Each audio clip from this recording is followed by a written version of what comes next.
Assalamualaikum warahmatullahi wabarakatuh. Alhamdulillahirrabbilalamin.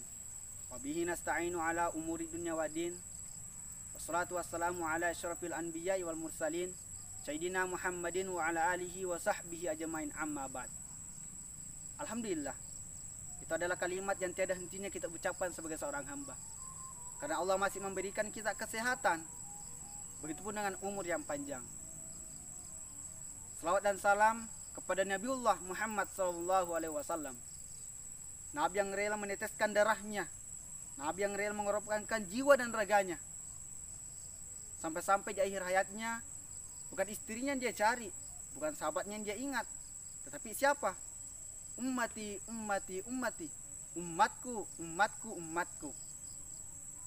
Betapa cintanya Nabiullah Muhammad SAW kepada umatnya.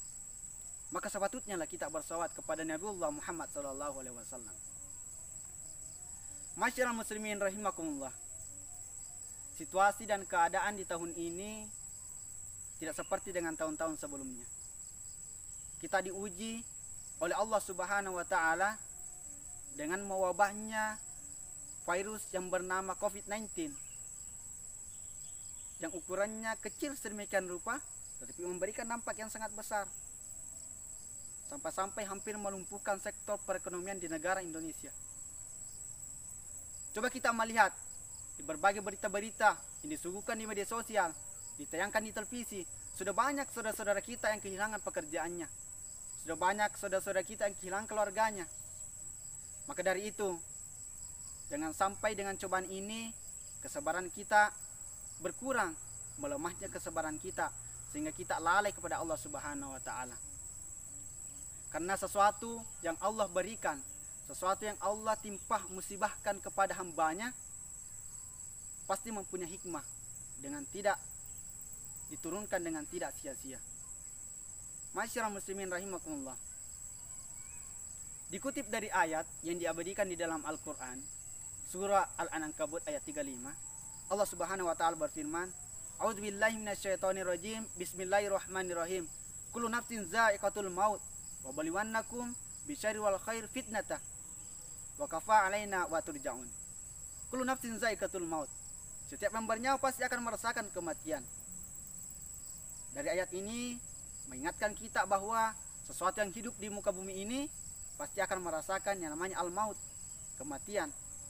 Baik itu tumbuhan, hewan, jin, terlebih manusia. Maka dari itu, marilah kita mendekatkan diri kepada Allah Subhanahu wa Ta'ala, karena kita tidak tahu ajal kita akan sampai di mana. Karena kematian itu datangnya tiba-tiba dan tidak kita sangka-sangka. Lanjutan ayatnya, wa bulwannakum bisyarri wal khair fitnatah. Allah akan memberikan hambanya suatu ujian, baik itu keburukan maupun kebaikan. Jadi sesuatu yang menurut kita baik, tapi sesungguhnya itu adalah ujian bagi mereka. Seorang yang berilmu, bagaimana diuji oleh Allah Subhanahu wa Ta'ala?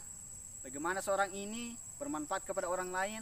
Bagaimana orang ini menjaga amanahnya, bertanggung jawab atas ilmunya?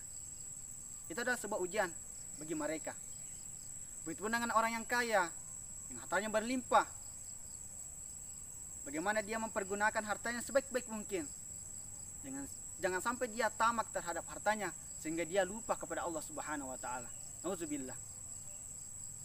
Wa balwannakum wa kafa alaina wa turja'un. Dan insyaallah kita akan bertemu di hadapan Allah Subhanahu wa Ta'ala. Masyarakat muslimin rahimakumullah. Jadi kita bisa mengambil salah satu nilai dari ayat ini, bahwa perlunya kita meningkatkan kesabaran kita. Apalagi saat ini kita diberikan cobaan kepada Allah Subhanahu wa Ta'ala, berupa virus corona yang menghebohkan seluruh dunia. Kita tidak tahu kapan Allah akan mengangkatnya, hanya Allah yang dapat menentukan hal tersebut. Tugas kita hanya bersandar kepada Allah Subhanahu wa Ta'ala, berikhtiar kepadanya, karena Allah Subhanahu wa Ta'ala memberikan keluasan kita untuk berikhtiar, memberikan keluasan kita mencari cara, mencari obat, mencari dan seterusnya. Inna likulli da'in dawa. Sesungguhnya Allah yang menciptakan penyakit, Allah juga yang menciptakan obatnya. Maka jangan berputus asa. Setiap penyakit, setiap wabah pasti ada solusi dan obatnya. Masyarakat muslimin rahimakumullah. Dalam pandangan Islam, bagaimana seorang muslim menghadapi suatu musibah atau penyakit? Apalagi pada saat sekarang ini, perlunya kita berikhtiar kepada Allah Subhanahu wa taala. Karena dengan ikhtiar bisa meningkatkan ketakwaan kita kepada Allah Subhanahu wa taala. Inilah yang dibutuhkan oleh seorang muslim. Apalagi kita berada di tengah-tengah pandemi. Inilah keimanan yang harus kita jaga. Bertakwa kepada Allah Subhanahu wa taala, menyerahkan diri kepada Allah Subhanahu wa taala. Maka dari itu, tetap tenang, sabar, dan saling menasihati dalam hal kebaikan. Masyarakat muslimin rahimakumullah.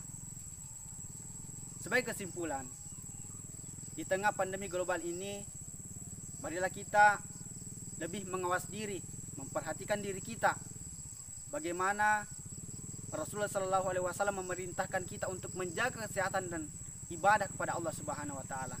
Karena kesehatan adalah salah satu ibadah untuk mendekatkan diri kepada Allah Subhanahu wa taala. Mungkin cukup sekian yang sempat saya sampaikan. Kurang dan lebihnya mohon dimaafkan.